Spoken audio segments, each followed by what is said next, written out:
Well,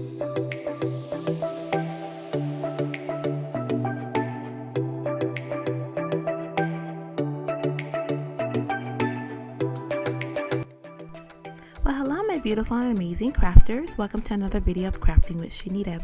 In today's video, come along with me as I sublimate on a puzzle using my Sawgrass sublimation printer and paper. So I purchased this set of 10 blank sublimation puzzles off of Amazon. I will have it listed below, the link for you. And I purchased a set that had different amount of puzzles to choose from. So there's going to be a 12 set, 48 pieces, and 28 pieces. You can buy them single, but I decided I wanted to have different sizes to choose from, so I chose this pack here. They are about 5 by 7 inches.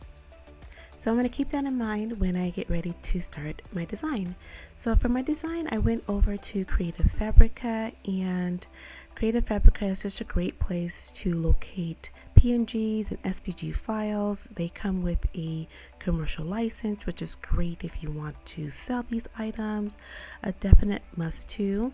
I've been using Creative Fabrica for over 2 years now, and I'm very happy with them, and I will have a link if you wanted to get their access, where you can just pay a certain amount for 12 months and you have access to such amazing files and classes and tools. It's amazing. So I chose this Valentine's Coffee PNG.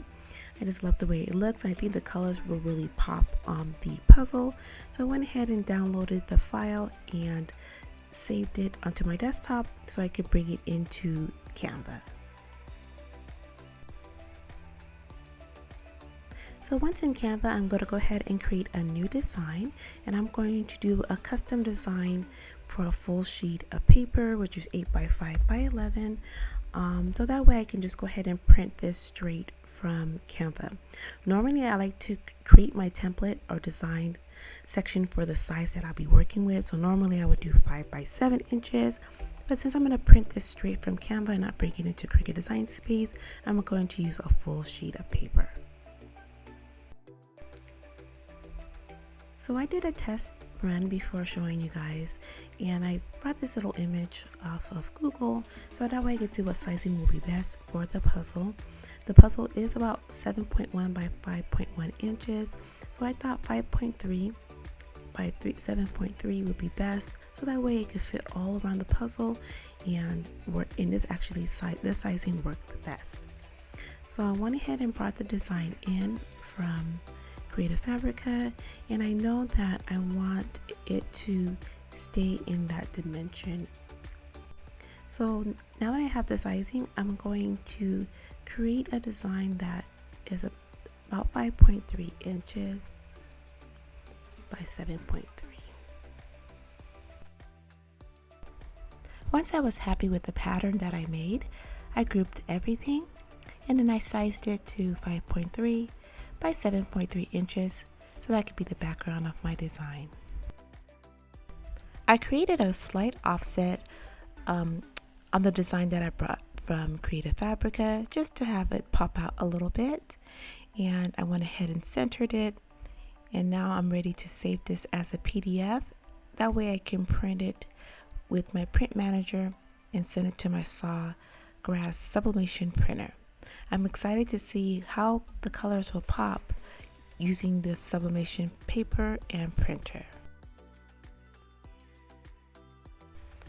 Now that the print manager has displayed on my screen, I'm just going to go through the settings. I have it at cotton, high quality, chrome blaster paper, which I'm going to be using a different type of paper, and I'll show you that in just a minute. And I like that it already has the mirror option checked because I will be using heat for this. I can choose out my layout, make sure there's no additional jobs that will print, just the one I will like.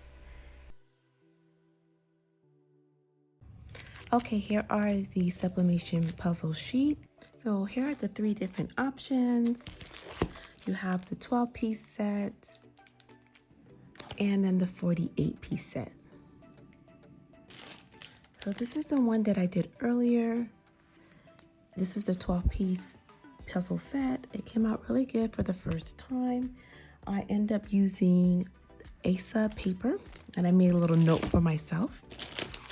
A lot of the ink was released from the A-Sub paper, and I had my Cricut heat press at 360 degrees for 45 seconds, and I printed through my print manager. So we're going to go ahead and do this design that I just created. The colors look really good already just on the sublimation paper, so I'm excited to see how it's going to look once we press it. And then for this paper, I used the Honestly Spinking paper. I really like this paper. I'm going to be doing a video where I'll be testing out different types of sublimation paper just to see which works, what's the best for my projects. I know a lot of things vary. Your printer, your pressure, your design can vary the outcome, but I want to test out different papers to see what would be great to try if you haven't tried anything different. So now that my Cricut heat press is warming up, I'm going to go set up and get ready to press on the puzzle blank. What I'm going to do is I'm just going to flip this over and place some heat tape to just keep it in place.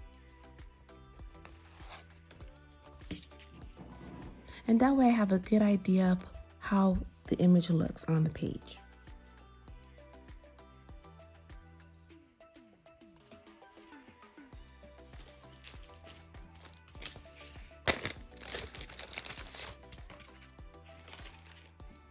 So I already noticed something already.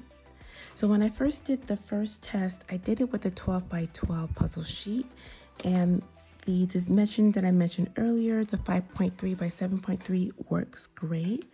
But I just realized when I went to do this design on the 24-piece puzzle, it's a little short. Let me get closer. See, it's a little short right here. So good to know. It's always good to test this out before you actually try it. I'm gonna make a design on the 28-piece puzzle set. I'm gonna make sure it's a little bit bigger.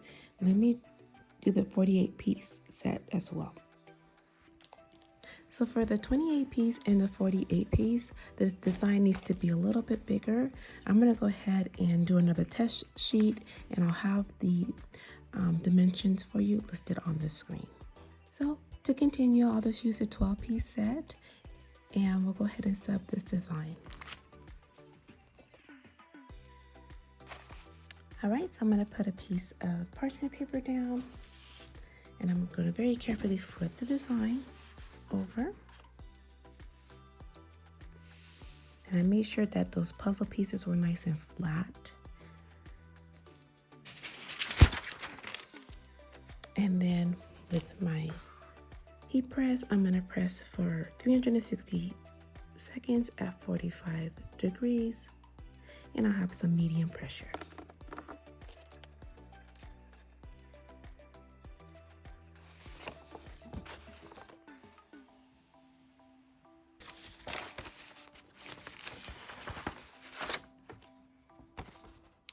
Okay, so a lot of ink did get released. I think I could have left it on a little bit longer. Still a lot of ink, but here we go.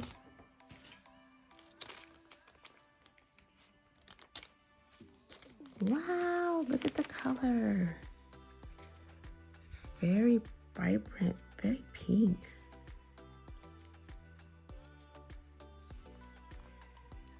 I'm loving the way this came out. Imagine there's still ink still on the paper, and it looks really good. I really love the way these came out, and not only can you use PNG artwork, but you can also do family photos or photos, and I think I'll give that a try on the next video. Well, I hope you enjoyed today's video. I hope you learned a little bit or a lot, and we cannot wait to see you on the next video of Crafting with Shaneda. Happy crafting!